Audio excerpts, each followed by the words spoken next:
Shalom, shalom, boa tarde. Hoje, 17 de Tammuz, 5.783. Estamos no dia 6 de julho de 2023, à tarde com a Torá, trazendo a paraxá da semana e as suas leituras diárias. Esta semana estamos com a paraxá Pinhas, e hoje nós estamos aí no nosso quinto dia para o Shabat, o sagrado dia do Shabat. Então nós temos hoje a nossa quinta leitura da nossa paraxá da semana, mas hoje também nós temos 17 de Tammuz. Temos leituras específicas para essa data que estaremos aqui trazendo, bem como estaremos aí trazendo algumas reflexões, destas 3 semanas, 21 dias que nós temos pela frente, exatamente sobre as catástrofes que se abateram através da história para com o nosso irmão mais velho, o povo judeu. Então, nós temos aí reflexões para que nós possamos estar fazendo um exame introspectivo para a nossa vida, porque na realidade nada é à toa, nada cai de paraquedas, só o paraquedista que cai de paraquedas, ok? Mas toda a história, todo o universo, ele realmente tem fundamento, tem propósito, porque o nosso Deus, o único Criador, o único Redentor e Salvador, ele tem propósito para todas as coisas. E é por isso que nós precisamos sempre procurar aprender, de forma positiva o que está por aí.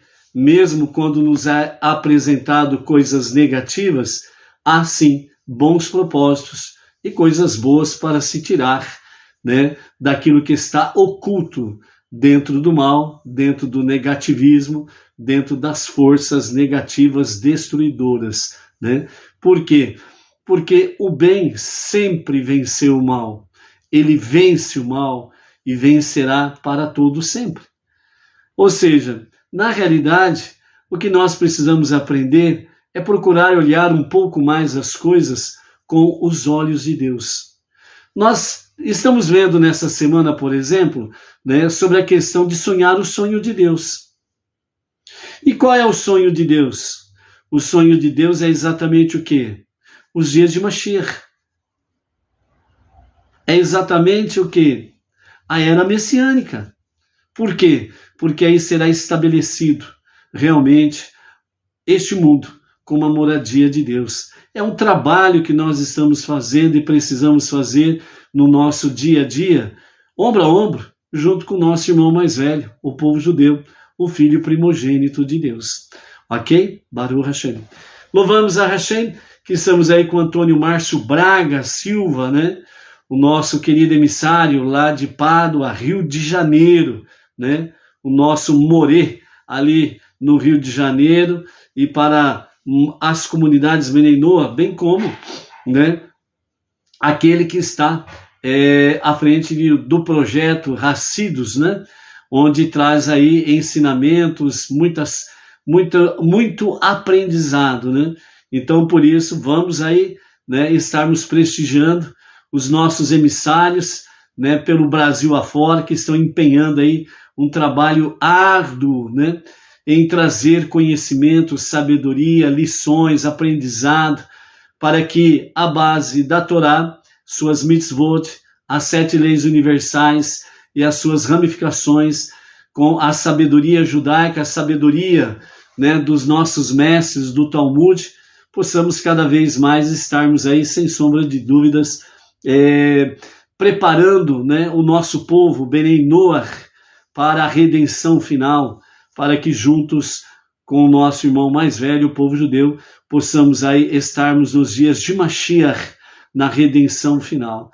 Então, o trabalho é maravilhoso, é árduo, é difícil, é um trabalho que realmente, como diz aquele velho ditado, é que nem um trabalho de formiguinha, mas o Eterno tem nos dado aí nos últimos tempos, realmente a questão da informática, para que esse trabalho seja mais rápido, venha se alastrar mais rapidamente e com mais eficácia, Então, Baruch Hashem por isso, Então, nós estamos aí nessas atividades Benei Noach, expandindo o conhecimento do único Deus, aquele que não nasceu nem morreu, muito menos ressuscitou. Ele é o único, grande eu sou.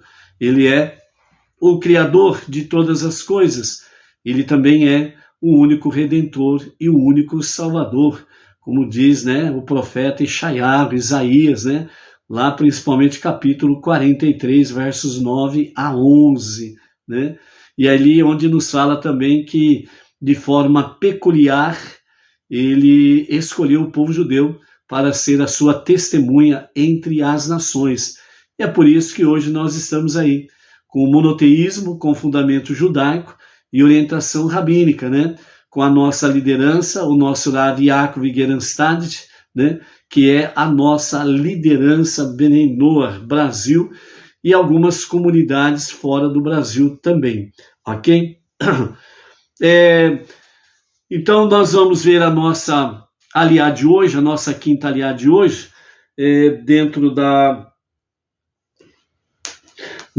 nossa Parashá Pinhas, e depois nós vamos aí ver algumas reflexões sobre o nosso dia 17 de Tammuz, né? Algumas reflexões para podermos estarmos aí refletindo. Vamos enviar o nosso Shalom, né? Para a Carolina Ribeiro, lá de Caxias, Rio de Janeiro.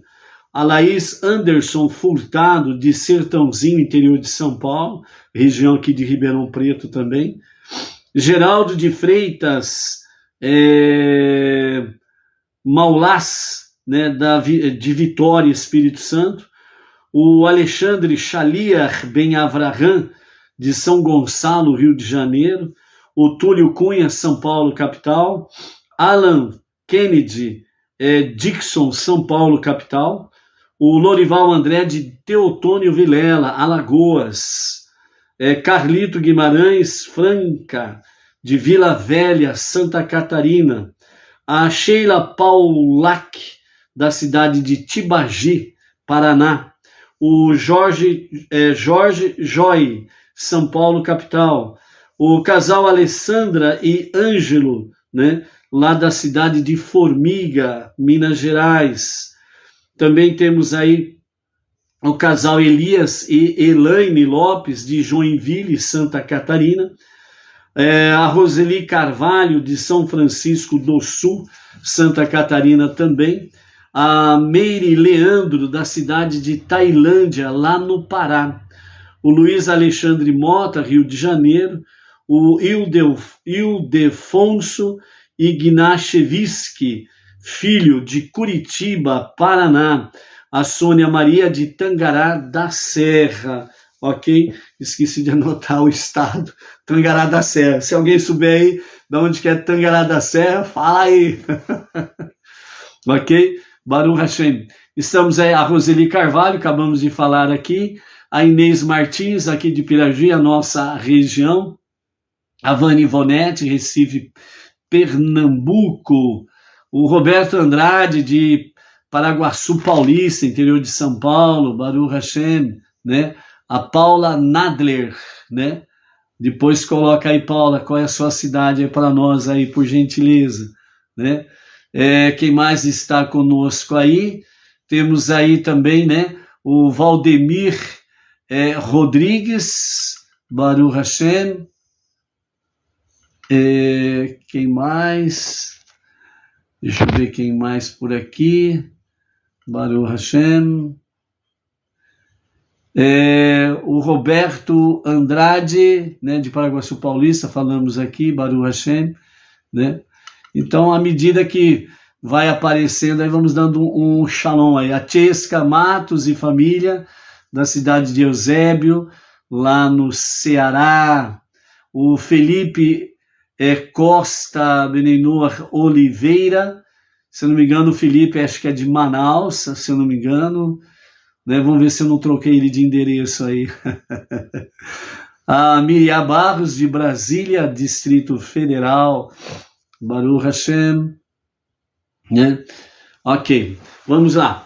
Então a nossa quinta leitura de hoje, né, estamos ainda no livro de Números, Bamidbar, né, no deserto, capítulo 28, versos 1 a 15. Nós temos aí agora sobre a questão das oferendas, né? Temos aí as variedades de oferendas, né? As comunais, as contínuas, as adicionais de Shabat, né? As oferendas comunal de Rosh Chodesh, né? A cabeça do mês, o início do novo mês, que também tem as suas oferendas aí, ok? E amanhã nós vamos falar sobre as oferendas de Pesach e Shavuot, ok? Vamos ter aqui apenas um resumo da nossa aliá de hoje, versos 1 a 15, das oferendas comunais e das oferendas contínuas, ok? Onde nossos mestres falam o seguinte, o nosso Rebbe Menachem Mendel, ele fala sobre a questão nutrir a Deus. Nutrir a Deus significa alimentar a Deus. Você alimenta a Deus?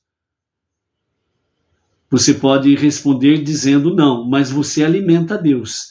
E é isso que o nosso Rebbe quer nos chamar a atenção, né? O nutrir a Deus, alimentar a Deus, não é dentro de uma visão humana simples sobre comer e beber. Muito pelo contrário. Nutrir a Deus aqui significa dentro do aspecto do nosso serviço para Deus. Então seria a questão, você continua expandindo o conhecimento de Deus à medida que você nutre a Deus, através do quê? Do seu serviço diário a Deus. Então, servir a Deus é, de fato, a melhor opção que nós temos para que nós possamos expandir a luz divina, a presença divina, e estarmos ativamente trabalhando ombro a ombro com o nosso irmão mais velho, o povo judeu, em transformar este mundo para ser a moradia de Deus, ok? Quanto mais nós estamos aplicados ao serviço divino, mais e mais a luz se expande. Mais e mais a presença divina é realidade. E isso significa que o mal tem suas horas contadas, seus minutos, seus segundos. Você pode dizer, puxa vida, mas a coisa parece que está ficando pior do que se imagina. Quanto pior, melhor, no bom sentido, não no sentido secular que os maus políticos querem, quanto pior, melhor para eles. Não, nesse aspecto aqui, quanto pior, melhor é no sentido de que as pessoas precisam voltar a olhar para os céus, olhar para Deus. Então é preciso que realmente o sapatão venha dar um aperto, né? E realmente as notícias negativas possam causar nas pessoas um certo assombro, para que elas possam voltar a confiar em Deus e fazer um serviço melhor para Deus. Por isso, dentro desse aspecto, quanto pior, melhor. Ok? Então, significa que se as coisas estão ruins e você está vendo que parece que de repente tudo vai, pum, explodir, é porque está chegando o momento crucial da escuridão. Como nós vemos aí, já vimos outrora, dentro da própria palavra, né? Que o romper da manhã, ele começa a acontecer exatamente quando o momento mais tenso da escuridão é real. Então, quando parece que o momento da escuridão é mais tenso e parece que é o momento em que ele tem mais poder, é exatamente aí que começa a surgir os primeiros raios solares de um novo dia. Então, no momento que parece mais forte, mais poderoso da escuridão, é o momento que ele se torna mais fraco, porque começam a brilhar um novo dia. Então, você não pode olhar para as questões negativas que aí estão e você simplesmente se deixar dominar por elas e você simplesmente acabar sendo influenciado pelas trevas e pelas questões negativas de que as coisas realmente não têm solução. E não é bem por esse lado. Então, por isso, realmente, nutrir a Deus está dentro desse aspecto. Quanto mais nós trazemos a presença divina, mais significa que as trevas estão com os seus momentos contados, ou seja, está prestes a ser completamente derrotada.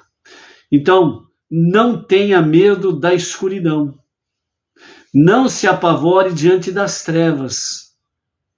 Em momento algum tenha terror, medo das forças negativas destrutivas que aí estão e estão aí raivosas, esbravejando aos quatro cantos.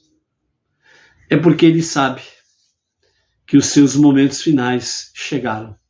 Então, por isso, fique tranquilo. Por isso que o nosso Rebbe Menachem Mendel fala, esses momentos é um momento de permanecer calmo, tranquilo, com fé e confiança no soberano. Nada, absolutamente nada está fora do seu controle.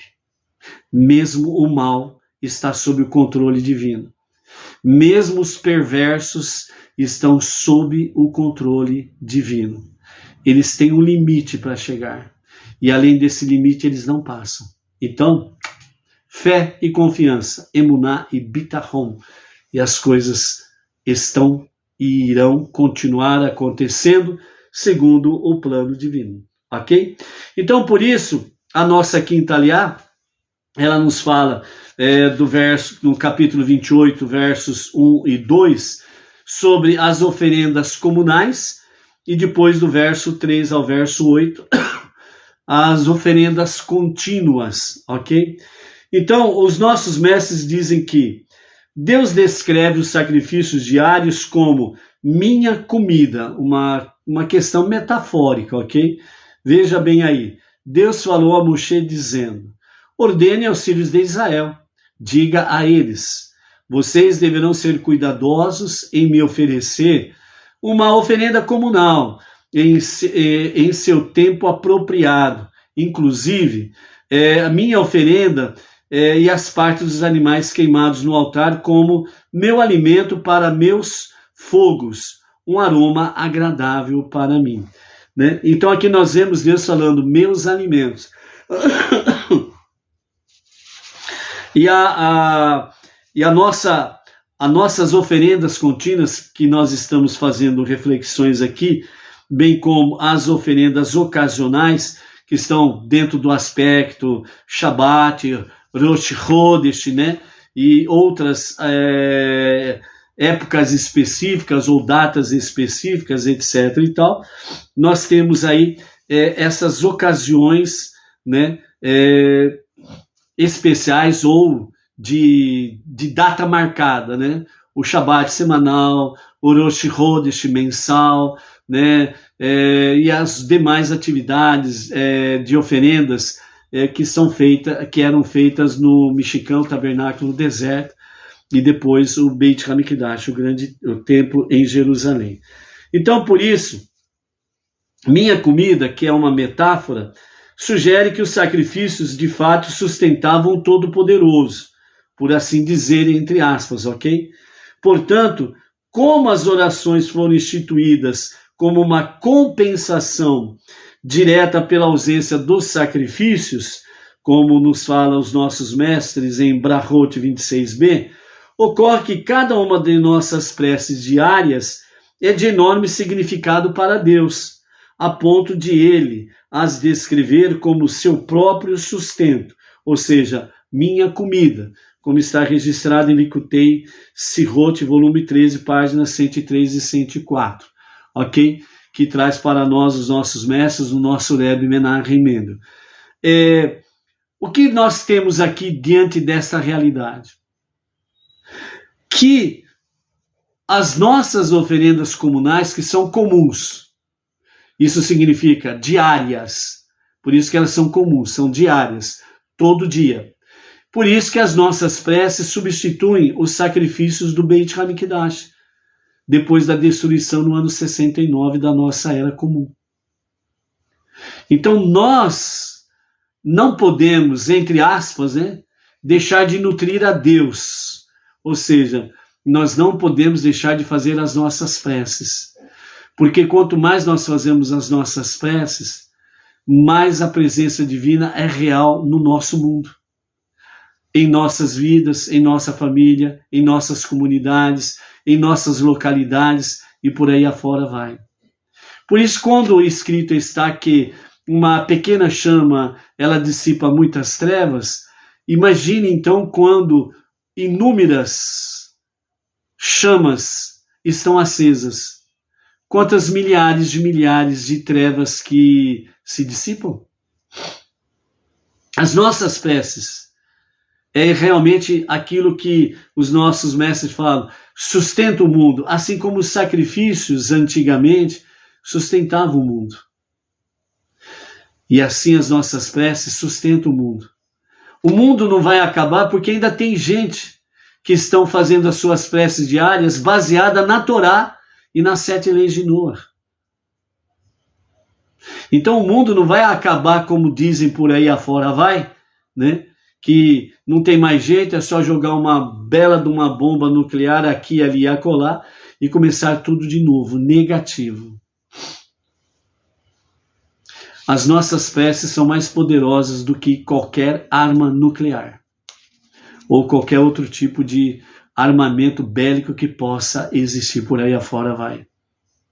Porque isso, entre aspas, sustenta Deus, que significa sustenta os propósitos de Deus para este mundo, para a raça humana, para os 4 reinos, sustenta o plano divino. E é por isso que nós não podemos deixar de fazer o nosso serviço diário, a nossa techuvá, as nossas preces diárias, o nosso estudo da Torá, o estudo das 7 leis de Noé, suas ramificações, a de Sedaká, né? Hoje nós estamos no dia 17 de Tamuz. Hoje é um dia propício para se praticar de Sedaká. Realmente enviando de Sedaká para a nossa sinagoga sede em São Paulo, para os nossos rabinos que têm a atividade de comum acordo com o nosso Rav Yaakov Geranstad. Dentro desse aspecto nós temos aí o Rav Shimon, o Rav Michel Tabassinik, né, que estão constantemente nessas atividades com o nosso Rav Yaakov Geranstad. Então, onde nós temos o momento propício de podermos fazer a nossa Tzedakah e enviar para estas localidades, né, que estão muito bem envolvidas com atividades sociais, entendeu? E isso é muito bom, sem sombra de dúvidas. Então, por isso, amados, você é importante no projeto de Deus e você não pode menosprezar a sua importância no projeto de Deus. Através dos sacrifícios, diz o pensamento racídico para nós, a Shekhinah, a presença divina, ela entrou no templo sagrado, de onde se espalhou para todo o mundo. Sendo assim, cada tipo diferente de sacrifício era responsável por um aspecto distinto da revelação divina. E isto era refletido pela natureza do sacrifício e pelo modo como ele era oferecido. Os sacrifícios são discutidos nessa passagem e eles podem ser divididos de 2 categorias. Primeira, as oferendas contínuas, que são as oferendas que eram ofertadas diariamente, na parte da manhã e à tarde. E as oferendas ocasionais, que eram exatamente para ocasião especial, tal como Shabbat, Rosh Chodesh, né? O novo mês, e demais festividades bíblicas, né? O fato de as oferendas ocasionais estarem ligadas a uma época específica sugere que, da mesma forma, a revelação espiritual que elas traziam também possuía uma certa limitação. Enquanto que as oferendas contínuas, no entanto, eram oferecidas todos os dias, sugerindo que elas traziam uma forma totalmente ilimitada da revelação espiritual, que não poderia ser contida por nenhuma época ou momento em particular. Ou seja, as oferendas contínuas, que são todos os dias, elas têm uma forma ilimitada.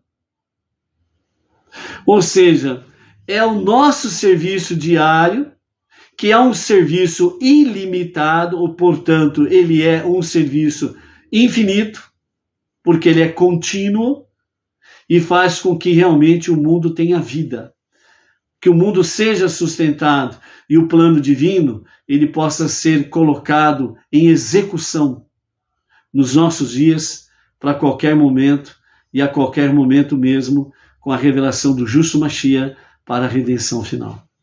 Então, amados, a nossa participação no projeto de Deus é algo maravilhoso. Por isso que nós não podemos, como diz o nosso Rebbe em outras ocasiões, em que Deus nos chama para sermos sócios com Ele no seu projeto, que nós não venhamos de forma alguma perdermos essa parceria, ou seja, ombro a ombro com o nosso irmão mais velho, o filho primogênito de Deus, e juntamente, realmente fazendo o nosso serviço a Hashem, para que em tudo nós possamos estar revelando Deus e abreviando o tempo para que o justo Mashiach se revele a qualquer momento e a qualquer momento mesmo. Amém, vem amém. Então, dentro desse aspecto, o nosso Rebbe Menachem Mendel, ele nos fala da seguinte forma: Deus chama os sacrifícios de seu alimento diário, porque, da mesma forma como a comida sustenta o corpo, também os sacrifícios sustentavam o mundo. Lhe trazem a força vital divina, que lhe dá sustento. Além disso, a constância dos sacrifícios diários expressava a eterna conexão existente entre Deus e o povo judeu. As orações diárias foram instituídas para servirem como contrapartida e como substitutos aos sacrifícios diários, na ausência do Mishkan, o tabernáculo no deserto, ou do próprio Beit Hamikdash, o templo em Jerusalém, que foi destruído no ano 69 da nossa Era Comum. Deste modo, as nossas orações diárias também sustentam, entre aspas, sustentam a Deus. Se alguma vez nos perguntamos quão importantes podem ser as nossas preces, devemos recordar que Deus as considera vitais para a existência e preservação do mundo. São tão importantes para Ele como o nosso pão diário é para nós. Ou seja, se você não se deixa de se alimentar diariamente, porque isso é vital para você, então aqui o nosso Rebbe Menachem Mendel está dizendo, é vital para Deus e para o seu projeto as nossas preces diárias, as nossas oferendas comunais, que elas são infinitas, são diárias, significa todo dia. E é por isso que realmente as oferendas contínuas, elas têm um valor de muita elevação para Deus, porque elas são diárias e sustentam o mundo. E isto traz realmente que Mashiach, ele poderá se revelar a qualquer momento mesmo. Amém, vem amém. Então, amados, não vamos deixar, em hipótese nenhuma, de estarmos associados com Deus nesse seu projeto precioso, maravilhoso, que é exatamente estarmos conectados para a redenção final. Ok?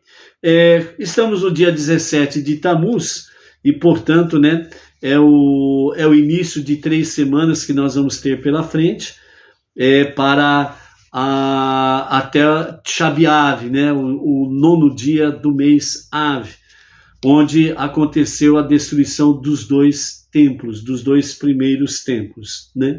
Então, são 3 semanas de um período chamado de período de luto. Isso significa luto, tristeza, e ausência de alegria, regozijo e companhia limitada, ok? Então, 17 de Tamuz, né? O povo judeu em si estão em jejum desde a madrugada, né? O povo judeu nos 4 cantos estão aí de jejum desde as 5 horas e 34 minutos e vão até as 17 horas e 59 minutos. Os não-judeus, eles não são orientados a fazer jejum, ok? Então, por isso, os Benei Noach substituem o jejum pela Tzedaká, né? E é por isso que enviamos nesse dia, estamos enviando realmente a nossa sinagoga sede, né? Para a Tzedaká para estarmos substituindo o nosso jejum, né? Como diz os nossos mestres, né? A Tzedaká substitui o jejum. E aos Benei Noach não há orientação, não é indicado, não é orientado a fazer jejum, mas sim Tzedaká, ok? E o povo judeu está em jejum no dia de hoje até as 17 horas e 59 minutos, né? 17h59, ok. Então, nesse sentido aqui, a Tzedaká, ela traz, então, realmente a substituição para o jejum para os não-judeus, né? E é por isso que é bom, né, essa época promover também atos de justiça, né? Praticar atos de justiça, de bondade, de caridade também para com o pobre, o necessitado, o destituído, a viúva, o órfão, né? E as causas nobres dos nossos rabinos que estão aí.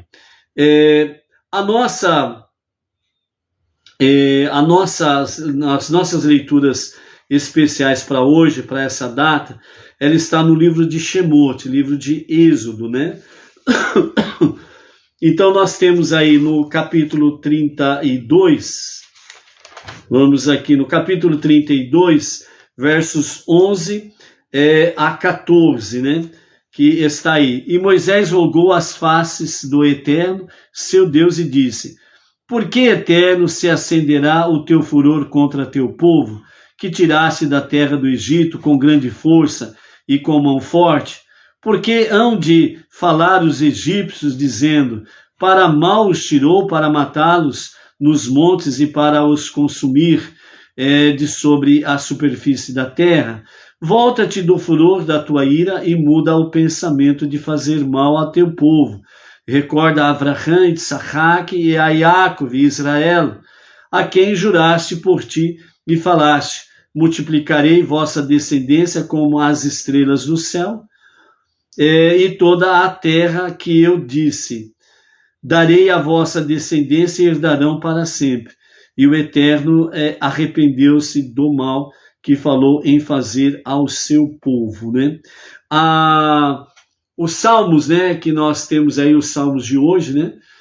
Nós temos aí do Salmo 83 ao 87, né? E um deles fala exatamente, né?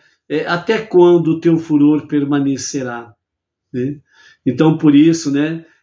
Volta-te com misericórdia em favor do teu povo, né? Volta em favor com misericórdia aqueles que se refugiam em ti, né? E não restam dúvidas de que o Eterno, ele realmente, ele tem compaixão, é o Pai das misericórdias, e é onde que ele traz realmente o refrigério para o seu povo, ok? Temos também o capítulo 34, né? De Êxodo, né? Do verso 1 ao 10, né? Que nos fala aí sobre o Eterno disse a Moshe: talha para ti 2 tábuas de pedra como as primeiras, e escreverei sobre as tábuas as palavras que estavam sobre as primeiras, né? E o Eterno apareceu na nuvem e esteve com ele ali, e ele chamou em nome do Eterno, e a divina presença do Eterno passou diante dele e proclamou: Eterno, Eterno, Deus piedoso e misericordioso. Aqui, né, no versículo 6, né, na metade do versículo 6, nós temos aqui no capítulo 34 o início dos 13 atributos, né, da misericórdia de Deus, né? Então, muito propício para essa época, os atributos de misericórdia, que são versos, capítulo 34 de Êxodo, Shemot, a partir do versículo 6 até o versículo 10. Eterno, eterno, Deus piedoso e misericordioso, tardio em irar-se e grande em benignidade e verdade, que guarda a benignidade para 2000 gerações, que perdoa iniquidade, rebelião e pecado, e não livra o culpado que não faz penitência, ou seja, que não se arrepende. Cobra a iniquidade dos pais nos filhos e nos filhos dos filhos sobre terceiras e quartas gerações, né? Fazendo uma pequena pausa aqui, né?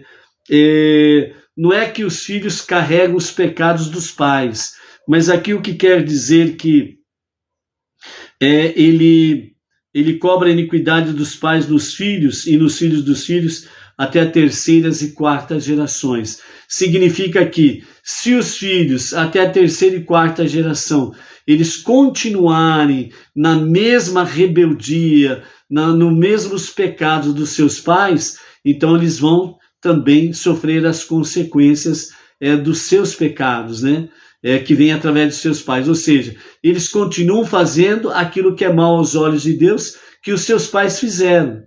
Então, eles também sofrerão as punições, sem sombra de dúvidas. Mas só que nós vemos aí no versículo 7, né, que muitas vezes passa desapercebido pelas pessoas, né, que guarda a benignidade para 2000 gerações. Ou seja, se os pais pecaram, vieram os filhos, e ali um dos filhos, por exemplo, ele realmente não resolve não continuar a rebeldia dos seus pais, e ele simplesmente se entrega a Deus e procura fazer aquilo que é agradável a Deus, ele quebra essa cadeia de maldição, né? Então, o que ele vai fazer? Ele vai estabelecer um período de benignidade de Deus para 2000 gerações. Muito diferente, muito distante, até a terceira e quarta geração, daqueles que continuam os pecados dos seus pais. Mas aqueles que se lançam a obedecer a Hashem, então ele tem uma promessa de até 2000 gerações serem abençoados. Então vejam bem a proporção de 3, 4 gerações para 2000 gerações. Ou seja, a bondade prevalece para sempre. Continuando aí, verso 8. E apressou-se Moisés, curvou-se à terra e prostrou-se e disse: rogo, se achei graça aos teus olhos, Eterno, ande, rogo a divina presença do Eterno entre nós, pois ele é um povo insubordinável, e perdoará as nossas iniquidades e o nosso pecado, e nos tomarás por tua herança. E disse: eis que eu faço uma aliança, frente a todo o teu povo farei uma distinção entre vós e os demais povos, que não foi feita em toda a terra, nem em todas as nações, e todo o povo no meio do qual estás verás a obra do Eterno, porque é coisa temerosa o que eu farei contigo. Ou seja, aqui Deus está respondendo o argumento de Moshe, né? E ele fará uma distinção de Moshe para com todo o povo, e ele fará uma distinção de todo o povo judeu com os povos, as nações, né? Uma distinção onde verão realmente a presença divina em todas essas questões, e é o que nós temos visto através da história, né? Do nosso irmão mais velho, o povo judeu, dentro do aspecto da presença divina no meio do povo judeu, ok? E a porção do profeta, né? A Haftarah, que está no capítulo 55 de Isaías, a partir do versículo 6, né? E vai até o capítulo 56 e o verso 8, né?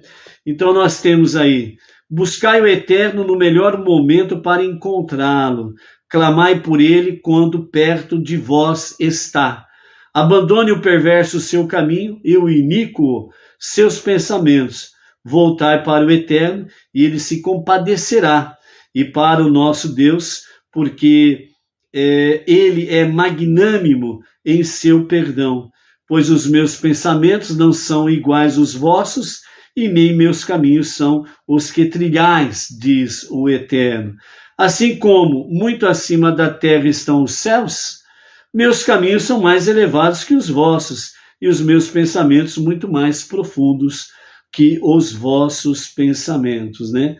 Então, aqui nós temos o princípio da passagem da porção do profeta, exatamente Deus falando de Techuvá, um retorno a Deus para um verdadeiro e genuíno arrependimento.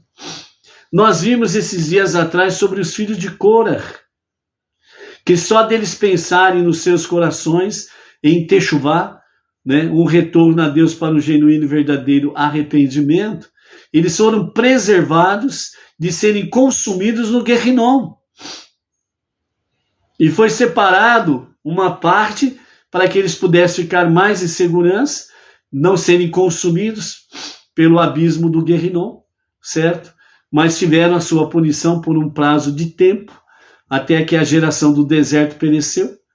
E então, no censo que veio, os filhos de Corah foram contados, né, saíram do subterrâneo e foram contados com a tribo de Reuven, né, por causa da Techuvá, só de pensarem nos seus corações na Techuvá, o poder da Techuvá.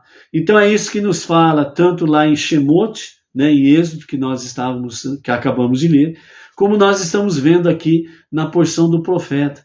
A Techuvá é algo poderosíssimo, né?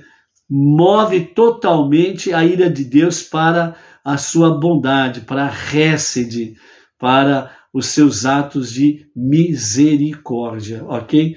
Então, por isso, aqui fala, né, os meus pensamentos não são como os vossos pensamentos. Quantas vezes que você disse sobre uma pessoa X? Por que essa pessoa não morre logo? É um favor que faz. Deus diz, os meus pensamentos não são os vossos pensamentos. Entendeu?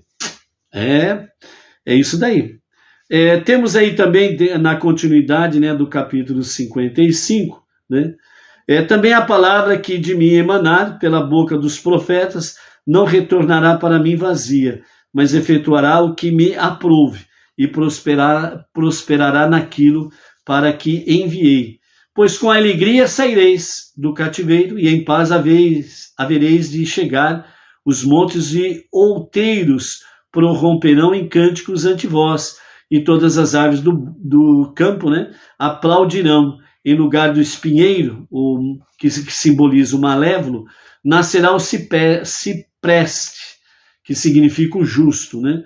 Em lugar da urtiga crescerá a murta, e isso será um monumento para o Eterno, um sinal que jamais será destruído. Então aqui nós estamos vendo o poder da Techuvá. Jamais será destruído. E realmente quando fala o espinheiro, né, no lugar do espinheiro nascerá o cipreste, ou seja, no lugar do malévolo nascerá o justo. Ou seja, toda pessoa que faz a Techuvá, ele deixa de ser um malévolo, um perverso, e ele se torna um justo. Ele deixa de ser um espinheiro e torna-se um cipreste. É isso que está falando. É o poder da Techuvá. E é por isso que nós não podemos deixar de anunciar realmente o monoteísmo com fundamento judaico e orientação rabínica, para que a Techuvá seja presente nos 4 ventos do nosso planeta. Tem muita gente por aí que precisa fazer Techuvá. Você fez um dia Techuvá? Você continua na Techuvá? Outros precisam da mesma oportunidade que nós tivemos até aqui, ok? Então, por isso, né, o capítulo 56, que nos traz aqui, na Haftará, do profeta Isaías, né? Assim diz o Eterno, observar a justiça e sede íntegros, pois prestes a vir está a minha salvação, e a se manifestar a minha integridade. Louvável é aquele que assim se porta, e o homem que nisso se firma, que guarda o Shabat para não o profanar, e resguarda sua mão de praticar o mal, né? Então, em primeiro plano, nós temos aqui uma palavra exatamente específica para o povo judeu. Por isso que fala em guardar o Shabat, né? E para os não-judeus o honrar o Shabat. E nessa dimensão, nós precisamos estar andando ombro a ombro com o nosso irmão mais velho, o povo judeu, para que nós possamos, o quê? Observar a justiça e sermos íntegros.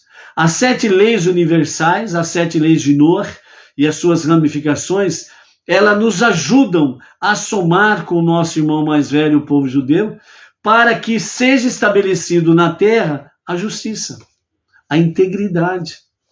Não adianta você ficar olhando as coisas negativas que estão acontecendo aí afora, está, certo? E você se ficar nervoso, se desesperar, e você entrar dentro dos comentários negativos, muitas vezes nervoso, às vezes fala o que não devia falar, às vezes xinga o que não deveria xingar, e por aí afora vai, né?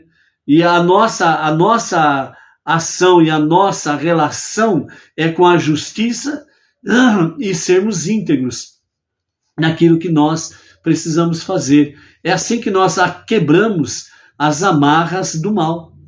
É assim que nós vamos quebrando realmente as trevas e elas vão se dissipando. Por isso, né, observar que significa praticar a justiça e sede íntegros, né? E por que isto? Tem um objetivo que Deus está falando conosco aqui, que é o quê? Pois prestes a vir está a minha salvação, a redenção final. O nosso irmão mais velho, o povo judeu, a redenção ela começou em 14 de maio de 1948, quando Eretz, a terra de Israel, foi devolvida ao povo judeu. Então ali começou um princípio de redenção, para que realmente o povo judeu esteja alerta com a redenção final, com o justo Mashiach, e as nações possam realmente ver os feitos de Deus, juntamente com o seu filho primogênito, o povo judeu, para que nós possamos procurar cada vez mais o monoteísmo, com fundamento judaico e orientação rabínica, para podermos andar ombro a ombro com o nosso irmão mais velho. Por quê? Porque prestes a vir está a minha salvação, diz o Eterno, a redenção final. Então, Mashiach, ele poderá se revelar a qualquer momento mesmo, amém, vem amém. Ok? Então, por isso, né, fala em primeiro plano, né, para o povo judeu, né, guardar o Shabat, que é importante isto, né, mesmo que ainda, né, uma boa parte do povo judeu não guarda o Shabat, mas graças a Hashem tem uma boa parte que guarda o Shabat, e entre eles está os nossos amados do Rabat, né, que guardam o Shabat. E isso daí está fortalecendo realmente a revelação de Mashiach para qualquer momento, não restam dúvidas. Pois assim diz o Eterno, né? A respeito dos eunucos que guardam os meus Shabbatot, escolhem para si as coisas em que me agrado e abraçam firmemente a minha aliança, né? Os eunucos que guardam os meus Shabbatot, né? Está falando aí sobre o eunuco no sentido de que aqueles que não estão se contaminando com a idolatria, nem a prostituição. Então esses eunucos, né, que não estão se contaminando com a prostituição e nem a idolatria, estão fazendo cada vez mais forte o guardar o Shabat. E isso está fortalecendo mais e mais a revelação do justo Mashiach para qualquer momento mesmo. E nós, não judeus, precisamos estar aí, alinhados, né, ombro a ombro, com o nosso irmão mais velho, ok?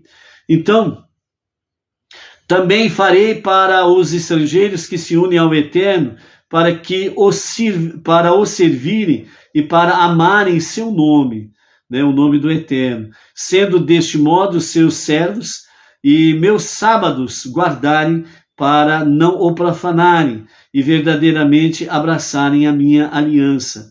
Eu os conduzirei a meu santo monte, e os alegrareis na minha casa de oração. Suas ofertas de elevação e os seus sacrifícios serão aceitos com agrado no meu altar, porque a minha casa será chamada casa de oração. e ela será chamada, nós estamos aqui no versículo de número 7 do capítulo 56 do profeta Isaías, né? Porque a minha casa será chamada casa de oração. Se tivesse um ponto final aqui, então você poderia dizer, puxa vida, né? Que privilégio, só os judeus. Mas ele não, o versículo não para aí. Ele continua. A minha casa será chamada casa de oração para todos os povos. Para todos os povos. Isso significa que todos os povos, nos dias de Mashiach, convergirão para Jerusalém, para o templo sagrado que será reconstruído definitivamente nos dias de Mashiach. E todos os povos convergirão para o Beit HaMikdash em Jerusalém, onde o nome de Deus, o próprio Deus, escolheu para que ali estivesse revelado o seu nome.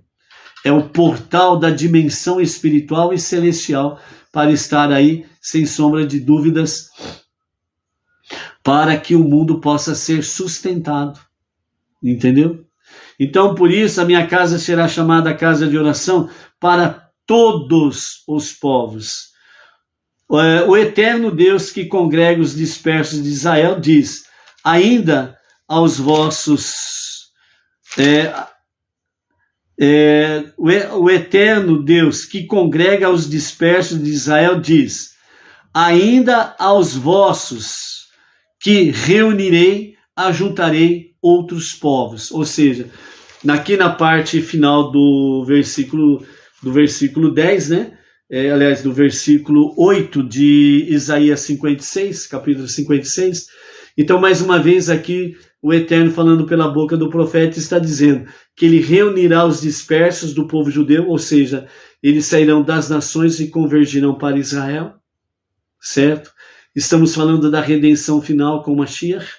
E ao mesmo tempo, ele congregará, ajuntará, reunirá outros povos, as nações. Então, por isso, amados, Mashiach, ele não virá só para o povo judeu, ele vem para os povos, para as nações também. Ele não vai redimir apenas o povo judeu, mas ele vai redimir as nações também. E nós fazemos parte desse projeto, o projeto de Deus. Nós fazemos parte do sonho de Deus para que possamos sonhar o sonho de Deus. E nesse sentido aí, nós possamos vivenciar esta realidade para que em tudo nós possamos exalar a presença divina sem sombra de dúvidas para os nossos dias atualmente, ok? Então nós estamos, entramos desde o pôr do sol de hoje, 6 de julho, e vamos até o pôr do sol do dia 27 de julho, 3 semanas, um período de 21 dias, conhecido como o luto nacional para a casa de Israel. Durante 830 anos, permaneceu sobre uma colina de Jerusalém, uma construção que servia como ponto de contato entre o céu e a terra. Tão importante era essa obra ao relacionamento entre o homem e Deus, que quase 2/3 dos mandamentos, são baseados em sua existência. Então, existem 613 mandamentos. E praticamente 2/3, ou seja, você pega 613 mandamentos, que são específicos para o povo judeu, divide em 3. Você dividindo em 3, você pega 2 partes. 2 partes, quase na sua totalidade, se refere única e exclusivamente ao local do Beit HaMikdash. Vejam a importância que tem.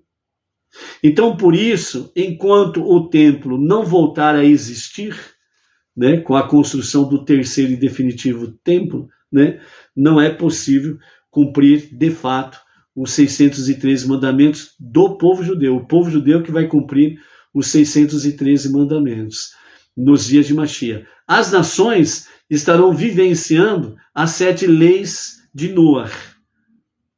com algumas coisas a mais, além das 7 leis, que estarão exatamente dentro do aspecto, o seguir para Jerusalém em festividades específicas, para estar levando a oferenda a Hashem no templo sagrado, ok?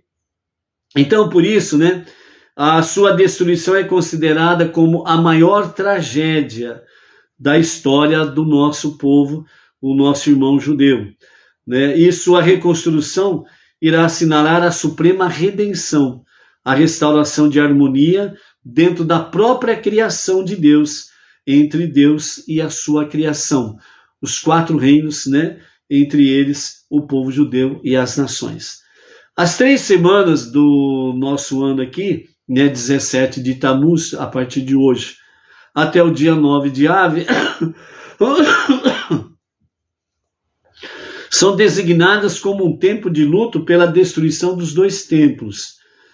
E é chamado, então, a destruição, o luto, e na sequência aconteceu a Galut, o exílio físico e o deslocamento espiritual, no qual ainda o nosso irmão mais velho, o povo judeu, se encontra. Por que ainda se encontra na Galut, exílio, e por que ainda se encontra no deslocamento espiritual?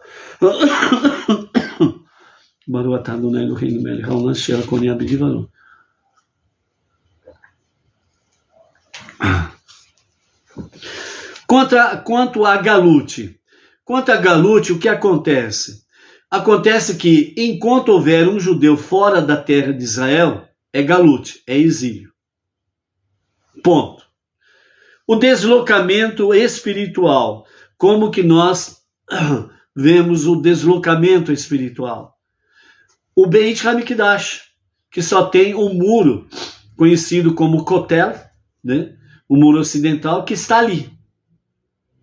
Enquanto o templo não for construído, ainda é um deslocamento espiritual, que significa que ainda nos 4 cantos do mundo, né, esse deslocamento espiritual é onde o nosso Rebbe fala em várias oportunidades, né, nós cuidarmos do nosso Mishkan interior, da nossa comunidade, das nossas locais de reuniões, certo? Enquanto um judeu estiver disperso entre as nações, então o Mishkan, o tabernáculo ou o Beit HaMikdash está presente ali onde ele está, na casa, na sinagoga, etc. e tal, né? Então é o deslocamento espiritual que saiu de Jerusalém e se espalhou nos 4 cantos do mundo, porque houve a dispersão, né? O exílio do povo judeu nos 4 ventos do planeta. Então, enquanto ainda isto estiver sendo uma realidade, então nós temos aí o exílio e o deslocamento espiritual. É nesse período que muitas calamidades, né, aconteceram, atingindo as gerações, né, diversas do nosso irmão mais velho até a presente data. E foi durante esse período que tanto o primeiro como o segundo templo foram destruídos. Então, um dos costumes, né, no meio judaico, literalmente falando, né, evita-se cortar cabelos, não se compra roupas novas, né, não há realizações de casamentos nesse período, e também ouvir músicas para se alegrar também não é realizado nesses dias aí. Essas são apenas algumas observâncias que o povo judeu assim o faz, né? Então, determinação de reconstruir. Além das regras e restrições técnicas, né, durante esse período, passamos um tempo também extra contemplando o menos que perfeito estado em que o mundo está agora e o que podemos fazer para melhorá-lo, aumentando em atos de bondade e gentileza. Então, isso aqui significa que aproveitar, entre aspas, um momento de destruição, um momento de desgraça, por assim dizer, né? Mudar esta má sorte para uma boa sorte. E como que nós mudamos a má sorte para a boa sorte? Praticando atos de bondade e gentileza. Então, uma coisa simples que você pode fazer. Alguém vem conversar com você ou pergunta alguma coisa, ou, nesse caso aí, por exemplo, né, quer participar de alguma coisa. Então você vai agir com bondade, com gentileza, para ajudar com que as pessoas possam estar praticando atos de bondade e de gentileza. E não falar palavras grotescas, ser sem educação, né, ser ríspido ou qualquer coisa semelhante. É um tempo em que nós precisamos agir com atos de humildade, simplicidade, realmente com bondade e gentileza, ok? Isso daí está dentro do aspecto da tzedakah, atos de bondade, atos de caridade e por aí afora vai. O Rebbe, ele dizia que estas 3 semanas deveria ser um tempo de aumento de estudos de Torá e doação para a caridade, mantendo o versículo que diz: Sião será redimido por lei e seus retornantes pela caridade. Ou seja, a terra de Sião será redimida por lei, porque Deus assim decretou a restituição, né, da terra de Sião, e os seus retornantes, ou seja, os judeus retornando para Eretz Israel, né? Eles retornando pela caridade, pela bondade, pelo amor divino, em fazê-los retornar à terra prometida.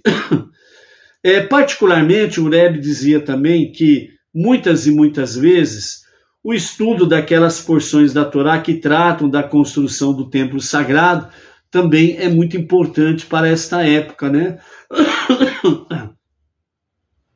Fazendo com que isso traga redenção, né?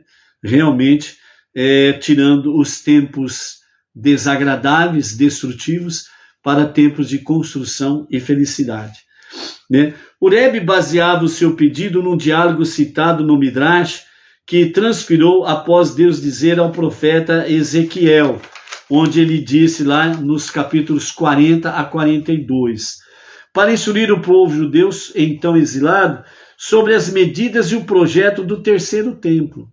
Depois você pode ler com calma, você tem 21 dias para ler os capítulos 40 a 42 do livro do profeta Ezequiel, que fala exatamente da construção do terceiro templo. Ok? Está profetizado ali. Então, Ezequiel, né, o profeta disse: mestre do mundo, ou mestre do universo, ou Adon Olam, por que estás me dizendo para ir e dizer a Israel o formato da casa? Eles estão agora no exílio, na terra de nossos inimigos. Existe algo que eles possam fazer sobre isso? Deixe-os estar até que retornem do exílio, e então irei e informarei a eles. E então Deus respondeu ao profeta Ezequiel: a construção da minha casa deveria ser ignorada porque meus filhos estão no exílio?